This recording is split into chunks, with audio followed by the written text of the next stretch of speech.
Ce visage, vous l'avez vu dans tous les médias, celui de Jeffrey Epstein, l'homme accusé d'être à la tête d'un des plus grands réseaux d'exploitation sexuelle des dernières années. Mais ce que vous ne savez probablement pas, c'est que sans cette femme, l'affaire n'aurait peut-être jamais éclaté. Aujourd'hui, on vous raconte l'histoire de la femme qui a fait tomber Jeffrey Epstein. Julie K. Brown est une journaliste d'investigation américaine. En 2016, elle travaille pour le Miami Herald et entend parler de l'homme d'affaires. À l'époque, Epstein avait déjà été arrêté et condamné en 2008. Cependant, grâce à un accord jugé très controversé avec le procureur fédéral Alexander Acosta, il évite un procès et n'écope que de 13 mois de prison alors qu'il encourait jusqu'à 45 ans. L'affaire est close, enfin c'est ce qu'on pensait. Près de 10 ans plus tard, Julie K. Brown décide de déterrer le dossier. Elle n'arrive pas à comprendre comment Epstein a pu échapper à une peine plus lourde et commence par demander l'accès aux pièces à conviction. Dans le même temps, Alexander Acosta devient ministre du Travail sous le premier mandat de Donald Trump. La journaliste change alors de cap et souhaite informer les victimes de cette nomination. C'est déjà une chose de les retrouver, mais Brown veut les convaincre de parler.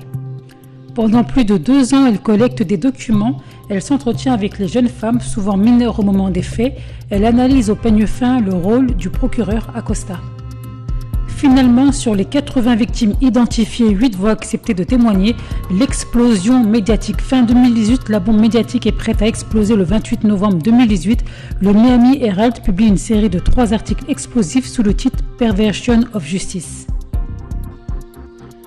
Julie K. Brown y dénonce la justice américaine qui a permis à Jeffrey Epstein d'échapper à une peine plus lourde. Elle démontre également que les victimes n'ont jamais été mises au courant du Sweetheart Deal, accord de complaisance entre Epstein et Acosta, ce qui est illégal. L'enquête de Julie K. Brown a un retentissement phénoménal.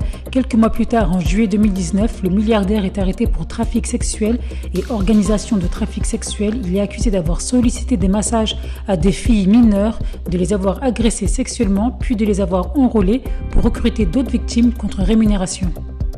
Dans la foulée et face à la pression de l'opinion publique, Alexander Acosta démissionne. Epstein ne sera jamais jugé pour ces faits car il est retrouvé mort dans sa cellule à l'été 2019. Par la suite, Brown publie un livre, Perversion of Justice, de Jeffrey Epstein Story, qui détaille son enquête. La journaliste remporte plusieurs prix et est nommée parmi les 100 personnes les plus influentes au monde de l'année 2020 dans le Time Magazine.